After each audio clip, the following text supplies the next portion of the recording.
This session's the X Factor, Digitizing Workforce Operations for Efficiency and Safety.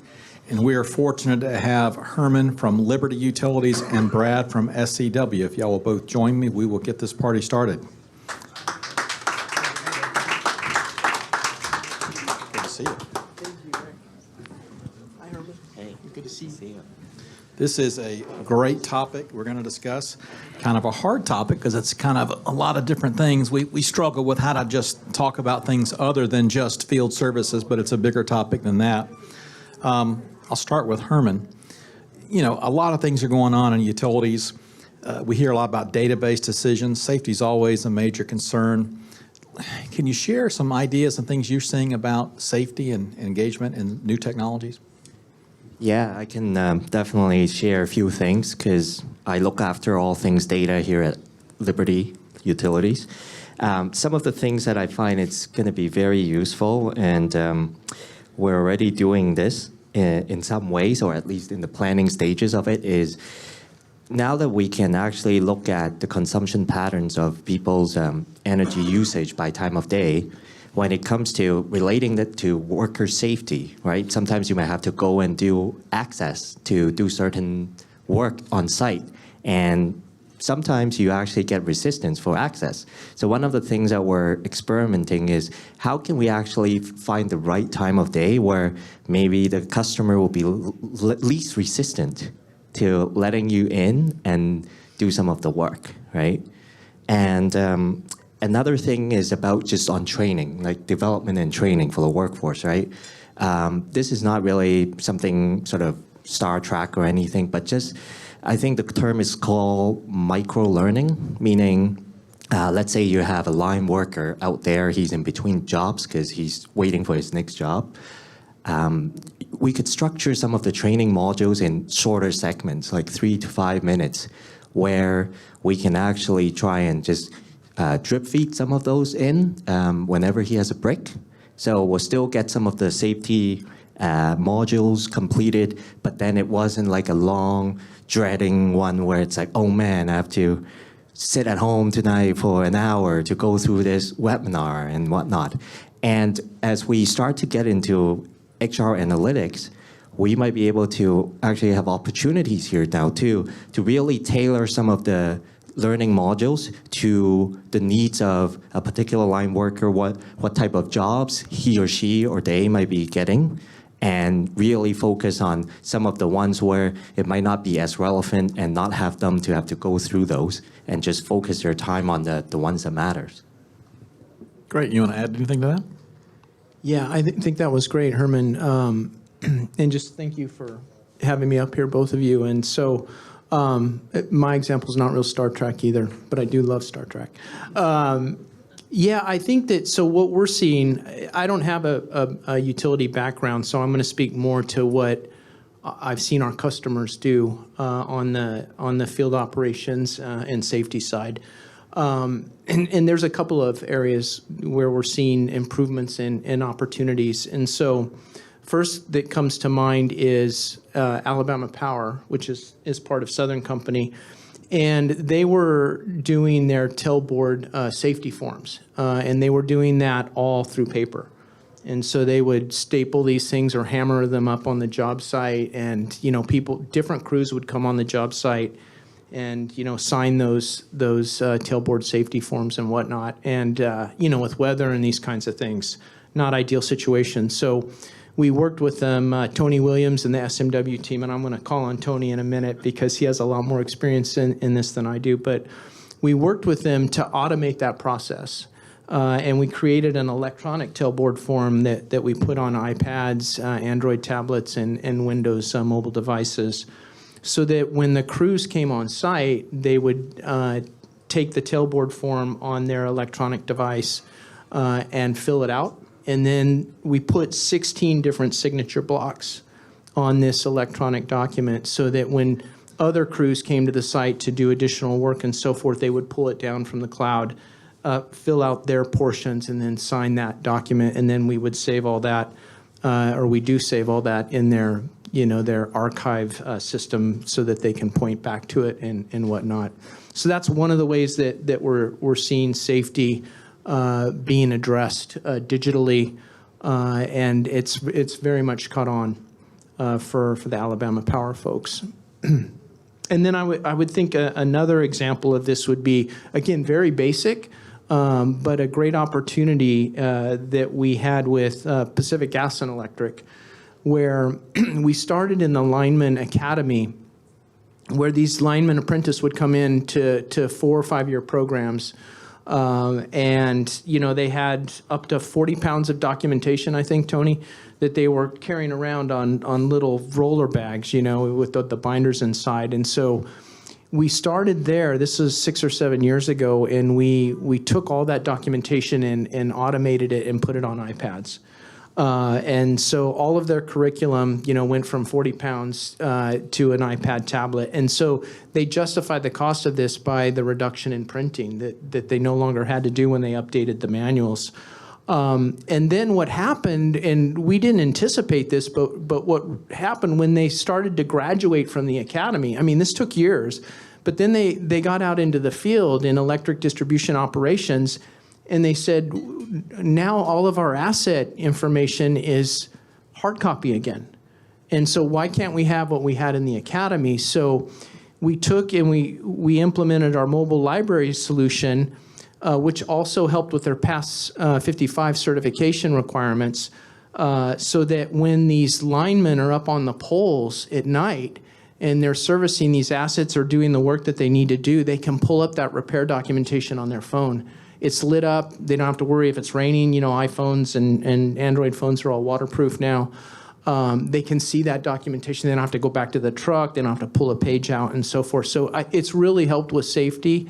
We went up to some training sessions and actually heard, you know, these linemen come in and talk to how they service these assets in the field and how they're able to do this at night. Great. Herman, I know that at Liberty, y'all are undergoing a pretty large project, I hear. And I think when COVID started, the project started right before that. But now you've got this major project and still, I think, being done pretty much virtually. Speaking of digitizing operations, you want to talk about that project, kind of how y'all have made that operationally effective, being so remote with such a large team? Yeah, just for context, right? Liberty is undergoing a digital transformation where we're migrating a lot of our ERP systems to SAP. SEW is part of the picture too as our customer experience partner, right? And what Rick is alluding to is that Liberty is actually an umbrella of utilities spanning across 14 different states. So as we're rolling out these transformation projects, even if it wasn't COVID, it would be impractical to really just keep moving people around the country, right?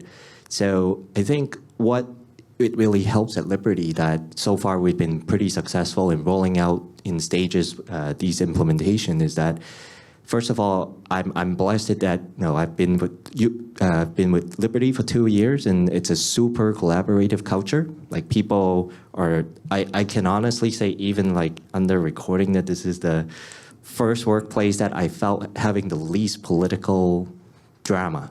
So I'm really, really enjoying my time there. And because of that culture, people are willing to help each other, right?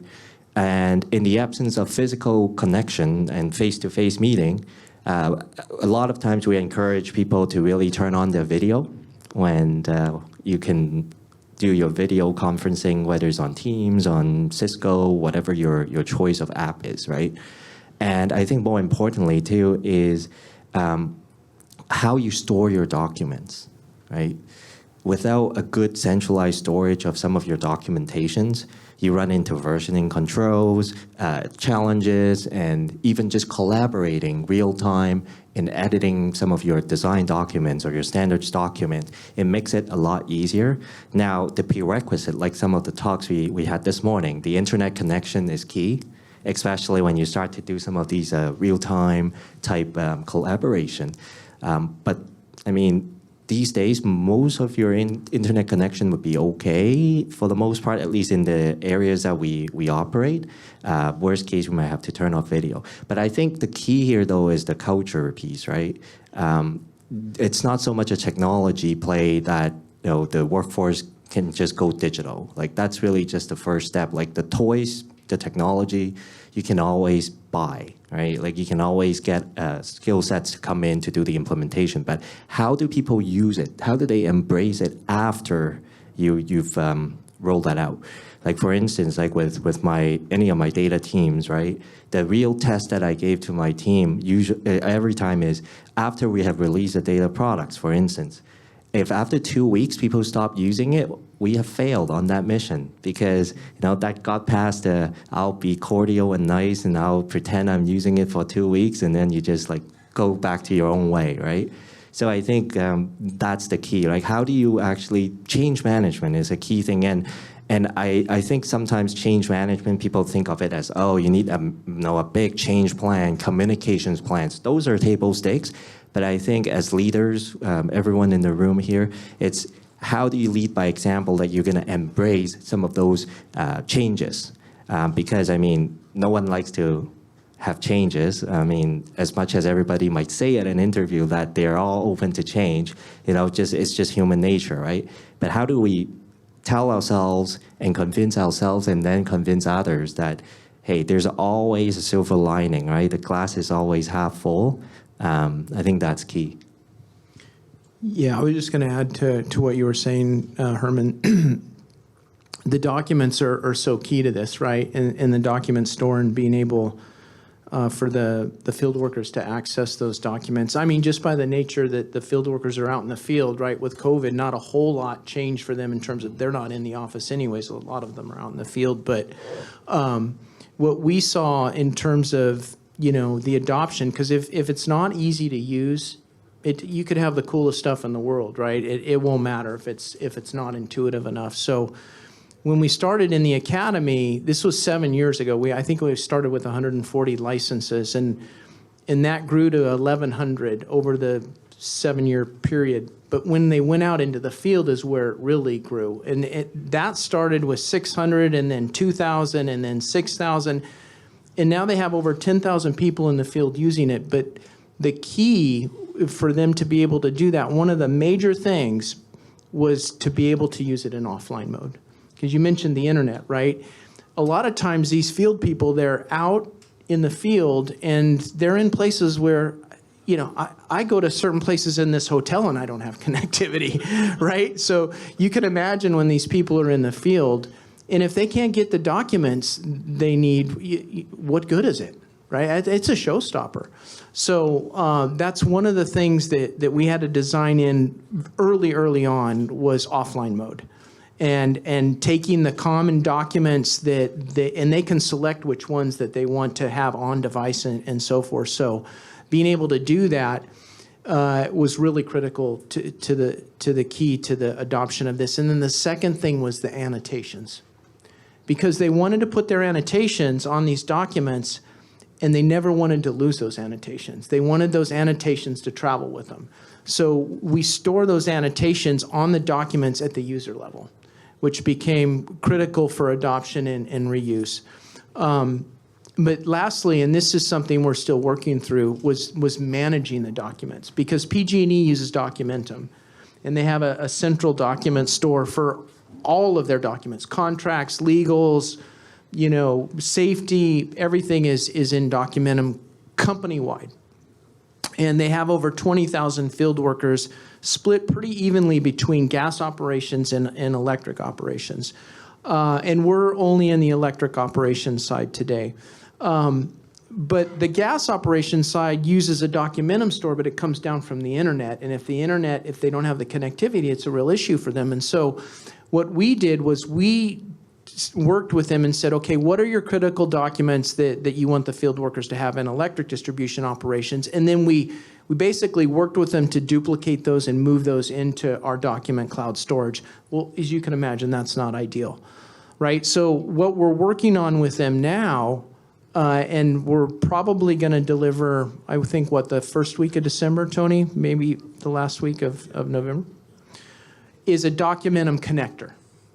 Right, so now when they update in the main document store of Documentum, they don't have to move that a second time into the SMW document store. And so I think that'll take it to the next level, where corporate-wide now, because they don't have to do so much work to manage the documents in 2 platforms, it will really help with further adoption into gas operations and then ultimately the contractors, right? Because the big investor-owned utilities work with a lot of contractors too for various things like vegetation management and these types of things. So we're seeing, when you mentioned documents, that just really triggered for me because that's such a key piece to these people wanting to even use it in the field.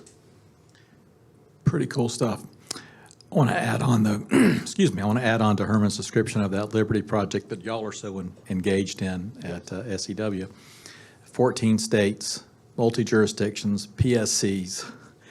And if I remember, new CIS, SAP, all the modules of SAP, the ERP for SAP, supply chain, work management, asset management, success factors, SAP Cloud, IBM Cloud, Itron Cloud, SEW Cloud.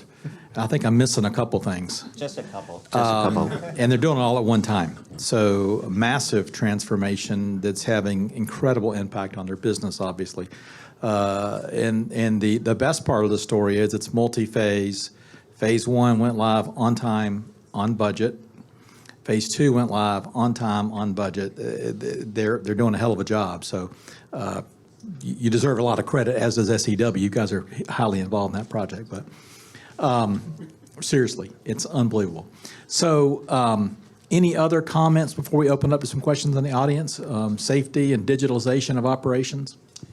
I think I have 2 examples I'd like to share to the group too around, one's for safety, one's for productivity, if you will. The first one around safety, it goes back to some of the AMI smart meter analytics. So one of the things that through collaborations with IT and our operations team, they came up with this idea of, hey, how can we make sure that our workers out there are safe when someone has a solar rooftop installation and that we actually know that if it's energized or not? And in talking to a lot of the utility peers, I think very often, quite quickly, they go into, we might have to do LiDAR, computer vision, to find out all the rooftops where they are and maybe cross-check it with our systems to see what status they have. But just in the room, one of the managers in IT, he brought up the idea saying, hey, for AMI meter, we have the usage data where we can see the reverse charges. So the first step can simply just be comparing, hey, is this house or this premise supposed to have reverse charges coming through? And if the answer is no, and we're seeing non-zero reverse charges, we need to go see what's going on, right? So the windfall of that was, first, we can now have a good way to flag those premises if we have to go out there. So our line workers are protected. And in fact, even our customers are protected because we're going to start calling them and asking them what's going on, right? With that, there were also some process improvement opportunities because sometimes we realize there are some lag times between when we notify of an installation to when it's being installed and recorded properly in our systems. So just very small things again, right? Like it's a big data problem when it comes to really understanding and interpreting all the AMI meter data and the events data. But at the same time, the concept is actually pretty simple once somebody figure it out, right? And the way that I always encourage, any company's data team to really engage with their operations and their business is that don't do science experiment. Don't do science fair projects because that's not why you're here. You're here to be consultants with very strong quant skills to help move the needle for the business, right? So that's example 1. Example 2, it's a little bit tying into not just physical safety, but psychological safety, right? So when I say psychological safety is, does your team member feel that they're comfortable in, approaching you? Do they just feel safe about asking questions and whatnot? So one of the things that we've helped the call center folks do is that we're now introducing transcription of call recordings where this is really helping to increase the number of call samplings that the QA leaders can do in a month. Because for us right now, each agent would only be sampled for maybe a handful of calls, if even that a month, to see what they can improve on and so on. So with the transcription capabilities and of course all the proper PII precautions and redaction of the transcripts are all being considered, and we work closely with our risk team, our privacy team to ensure those are handled properly. And we can really now amp up the throughput in terms of number of call samples per agent. And not only the agents are going to be improving, the other piece too is now those generate many more closed loop opportunities, right? Talking about this morning, I think there was a comment on a customer writing saying that you probably won't be reading this. So, if we hear things like, yeah, you probably won't do anything about it, maybe those are the ones that we pick out too to do the loop back. Yeah. Yeah, thanks, Herman. Those are some great data use cases. I like the one about using the AMI data to see if there's, the generation from the solar. I think, Tony, this would be a good example where the whole SOS feature. So let's say someone were to get on a roof and there were to be a situation or whatnot. Tony was with Southern California Edison for 23 years. In operations, and then he went to PG&E for 4 years. He's actually the one that bought the SMW app for the Lineman Apprentice Academy, and then came to work for us. So, but Tony, can you speak to that, the SOS feature? And I think there's a new thing that you guys came up with in terms of when the folks get to their home, there's even a button they can say, "Hey, I'm at home safe now," and so forth. Yeah. Yeah, so in the Smart Mobile Workforce platform, maybe I'll stand up here. We have a couple of safety features. So to the extent that Smart Mobile Workforce is a platform that we want to put in the hands of field workers, we also want to make sure that it's supporting a lot of their safety requirements. So we've recently implemented what's called an SOS feature. So if I'm a field worker, I'm in an an energized structure, or otherwise a distressful situation, I can hit that SOS button on my mobile device. It sends an SOS signal to all of the other logged in users. So consistent with field worker philosophy, I'm my brother's keeper. Many of you may be familiar with that. The SOS feature gives them the opportunity through technology to engage that I'm my brother's keeper functionality. So there's that opportunity to do that. There's also what we call a lone worker feature as well. Many utilities now are having their troublemen, some of their line crews actually start their jobs from home and work as individual one-man crews.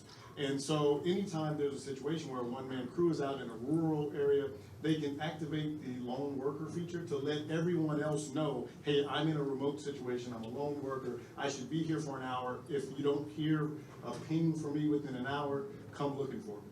And with that lone worker notification is my GPS location, my contact details, all those different types of things, and that goes to everyone who's logged in to the application. So just one more feature to really try to improve safety and whatnot. And then there's another feature that we've added, basically, again, called Safe at Home. So essentially, again, going back to those one-man crews, once they're done working, they don't have anyone else with them that can be accountable for where they are. They have the opportunity through the technology to let folks know, I'm done working and I've safely reached my destination back home. So dispatchers and other administrators who are responsible for their jobs know that they're safely home and can either dispatch them to other work or at least clear them and know that they're safely reached their destination. So it's really important that field workers have as many safety features as possible. And leveraging the technology to give them that power is really a key part of what we all have a responsibility to do to make sure that they are working safely. And by doing so, it also increases adoption. We talked about adoption. Adoption can be an issue. And like you, in the utility, I've been part of projects where we spent millions of dollars to roll out technology. If field crews don't like it, they won't use it. They don't care how much money was spent. that, upstairs, as they like to say. It has to work for them. And so when you pack the technology with these safety features, it gives them reason now to want to adopt.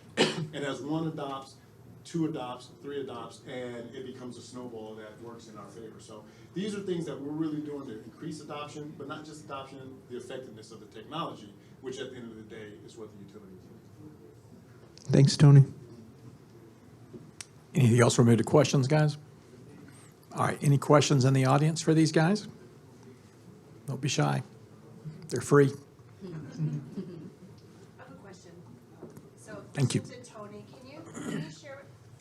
question to Tony, can you share with us a little bit more about the collaboration features of SMW and how field workers again work together and support one another on the job site? I'll steal that. Yeah, so there's another set of technology inside the Smart Mobile Workforce platform called collaboration.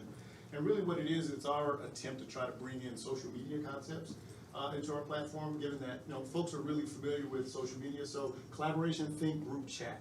So the ability for field workers, while they're working out in the field, to actually have the ability to communicate with one another regarding the work that they're doing.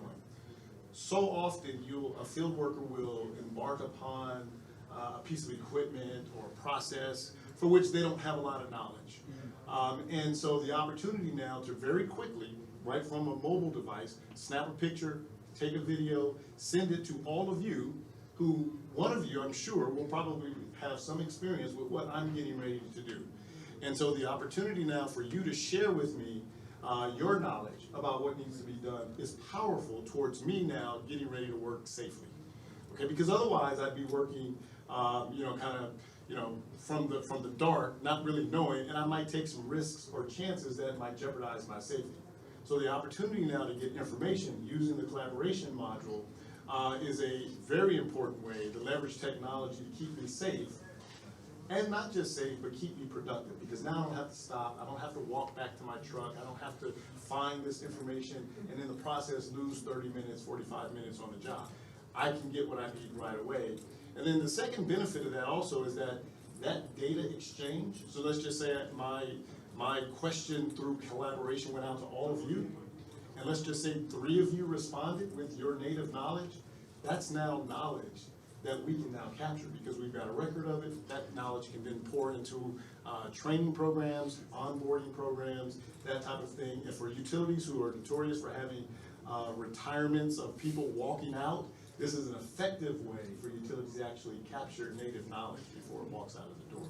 So the collaboration tool within the SMW platform really kind of helps with safety, but not just that, efficiency and productivity as well. Thank you. Anybody else? Questions? So Herman, I'm always fascinated with the data analytics results that you managed to pull out of things, and it's usually really, really cool stuff. I'm curious, has there been a situation where the data has backfired on you? Like it's actually come up with a situation that was not intuitive that sort of surprised you? Well, I'll start with just generally Don't speaking. forget you're on a right? record.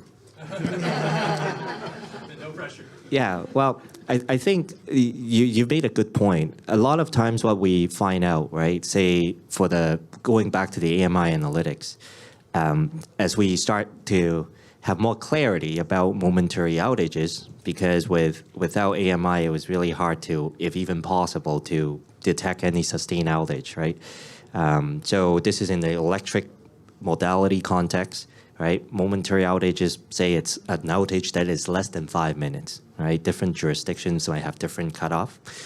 So what we managed to see was actually quite alarming, because some of the circuits where we used to think, okay, there's a number of sustained outage frequencies, the SAFE index is fairly low.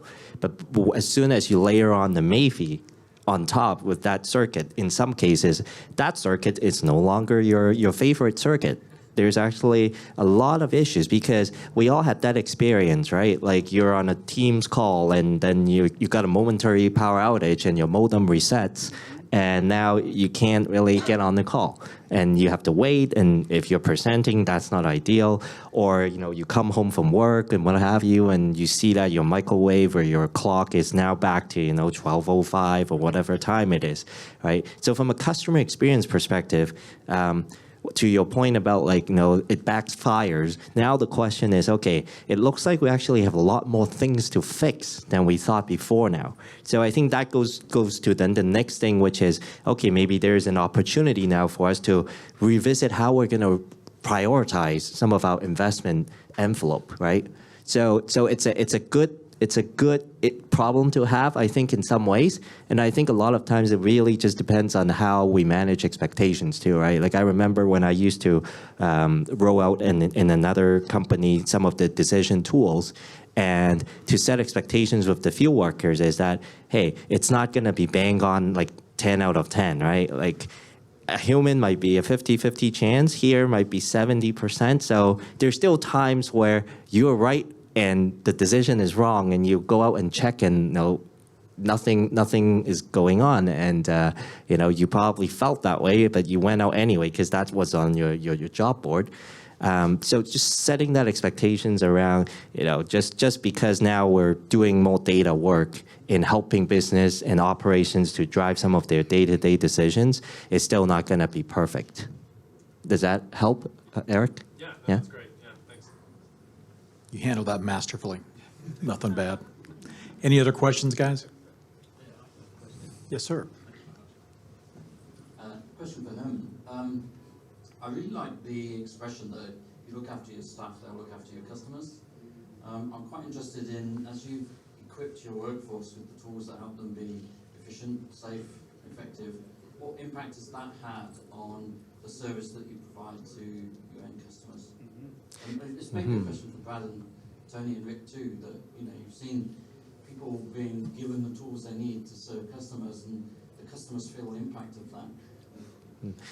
Maybe I'll answer your question with a slight spin, right? Because your questions are really around, as we improve employee experience, if the customer experience would be also improving, right?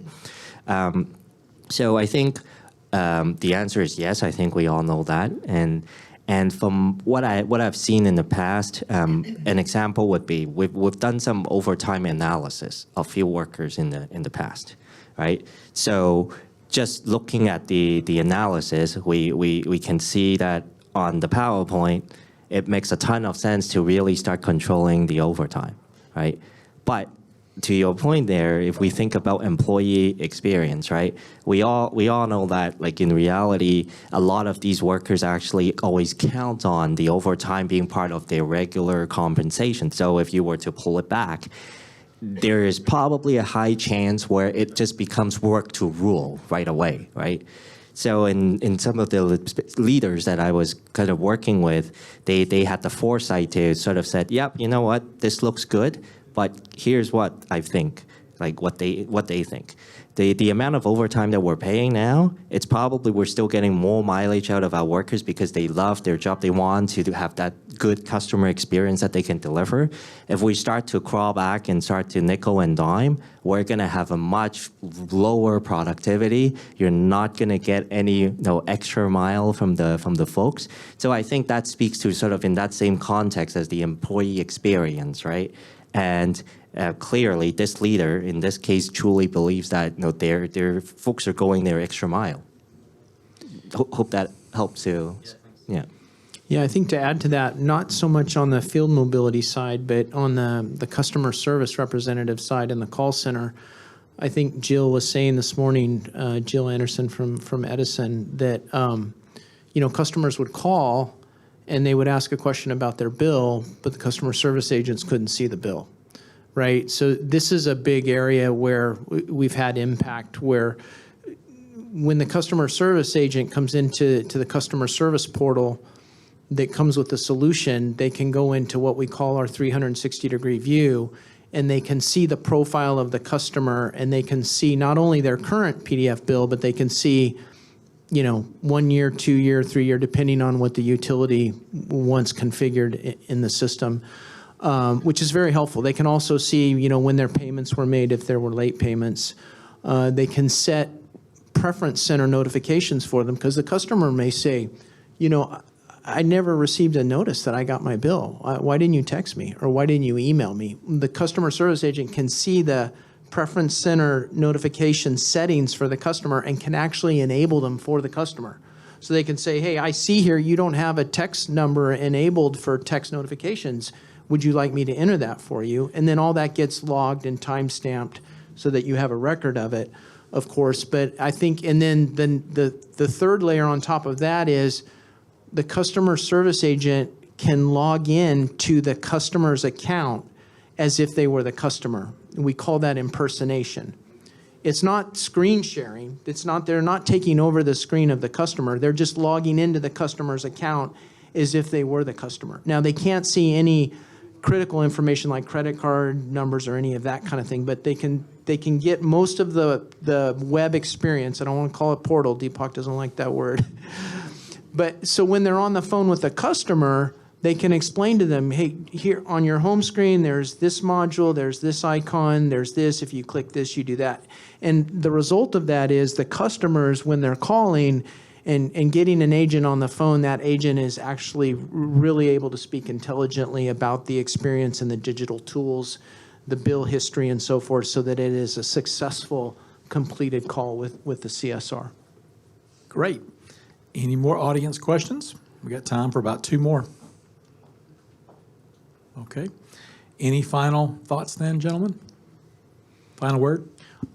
I just want to give a hand to Herman and the Liberty team, because it really is a very complex project. And I say is because it's still ongoing. They keep buying utilities and extending it. Yes. How many are you? Did you tell me over 30 last night? 1.4 million meters? And yeah. So very, in different states, different regulatory requirements, very, very complex. But of all the things about your company that I love the most is the branding. So I don't know if you've seen Liberty, but go to their website. What's your .com URL? Is it just libertyutilities.com? I think that's part of a test in how hard you want to try to find out the Liberty URL. I could tell you just to let you know it's a long one, so use Google for it. So, or you can go to the App Store, iOS. I'm not sure about Android, but probably Android too. But if you go to the iOS App Store, just search for Liberty Utilities app, and it'll come up, and you'll see they have a heart as their brand, and it's turned sideways. So, and the way they drew the heart, there's an L inside of it, and it's purple and pink, and it's really alive, and it's very intimate. And, yeah, I know this will be. You can come up and see afterwards, but it's the coolest branding I've ever seen for a utility. So I don't know how you guys pulled that off, who you hired, if you came up with it yourself, but I love it. Great job. Any last thoughts, Herman? No, just thank you everybody for listening and the questions. Happy to have follow-up chats right after this. Let's give these guys a big hand. Thank you.